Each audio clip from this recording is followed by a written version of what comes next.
the skills and personality required. Now we know not a mumbo jumbo person who's Right. the Wizard of Oz. Yep. But who should go into it, and what should be their approach, or if they did an inventory of their own personality and skill, yeah, okay, I'm suited to this.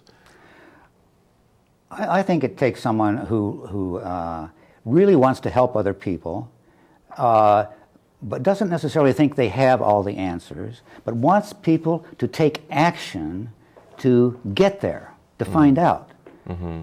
So my approach is to really encourage people to experiment, to try new things, to make mistakes, to fail, to learn from experience, and to realize that it's perfectly okay not to succeed the first time you try something. Mm-hmm. So you sort of need somebody who's willing to sort of practice these skills themselves and encourage other people to practice them. And is it more of being a guide than an answer person? How would you describe that role where you're not giving the answers, yet you're providing some feedback, some container for the information? Well, you know, I was helping a guy recently who hated his job, and I said, why? You know, and I'll give you the short version of the story. And he said, well, I'm a refrigerator salesman and I just hate my job. And I said, well, what part of the job do you hate? And he said, well, I don't know, I just hate the whole thing. well, isn't there any way we could find out? See? He said, well, I suppose I could kind of keep a record of what I do that I like a little bit and what I hate the most and so on.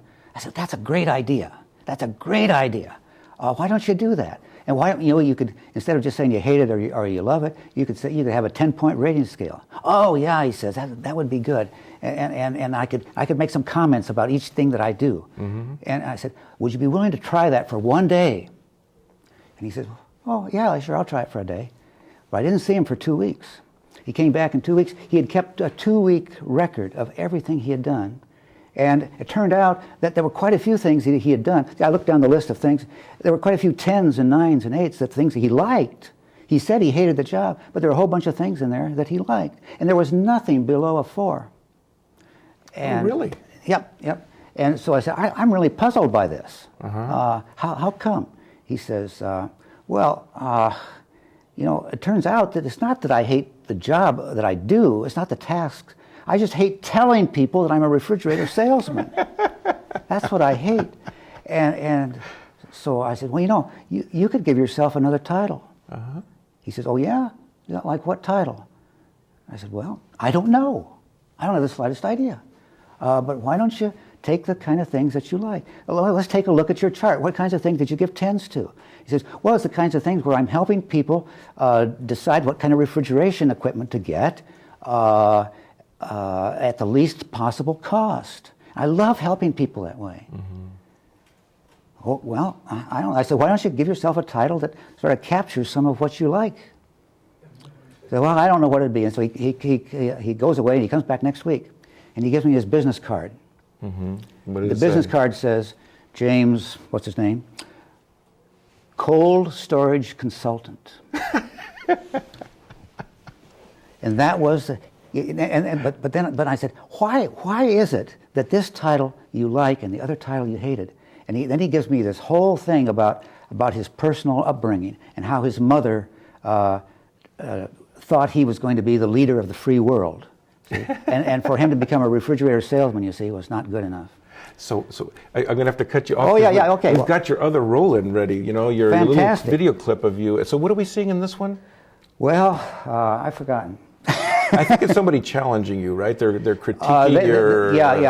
This is after I had done a demonstration counseling interview, and this one guy says to me, you're just kind of after a quick fix. Okay, let's see what you say to this. Can we roll this clip, please? This form of therapy sort of reinforces the quick fix mentality that our society seems to be permeated with presently. Does it? Oh boy, I don't know. But there's something about a quick fix that it sounds like you're against quick fixes.